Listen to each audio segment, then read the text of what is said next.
আসসালামু আলাইকুম এভরিওয়ান, কেমন আছেন? অন্য জাতের জন্য আদাব। তো বন্ধুরা, আপনাদের মাঝে আবারও চলে এসেছি আপনাদের একটু জ্বালাইতে। এই যে এই আমগুলো কিন্তু রাজশাহী থেকে কুরিয়ার সার্ভিস করে পাঠানো হয়েছে।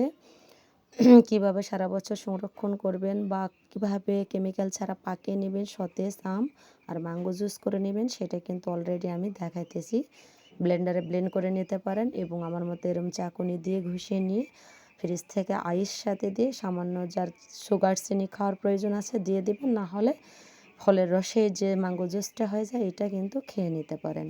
এই যে আমি এভাবে রেখে দিয়েছি। আর আমার শেয়ার করাটা অবশ্যই আপনাদের দেখাবো অন্য কার্টুনে কীভাবে আমি প্রজনন করেছিলাম।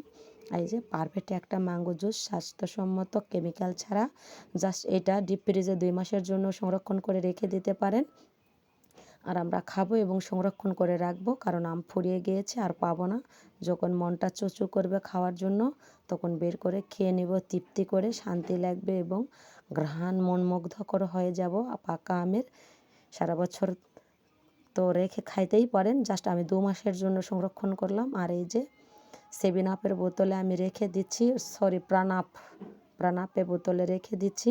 আর এই যে গাছে কলা ধরছি হিংসুকুটি, কলাটা থোরটা খায়ও নাই এবং কাউরে দায়ও নাই, কাছে যদি হয়তো না চুন্নি করে নিয়ে আসতাম। কি আর বলবো, একটু হাসার লাইগা ফানি ভিডিওর মতো মজা করলাম বন্ধুরা।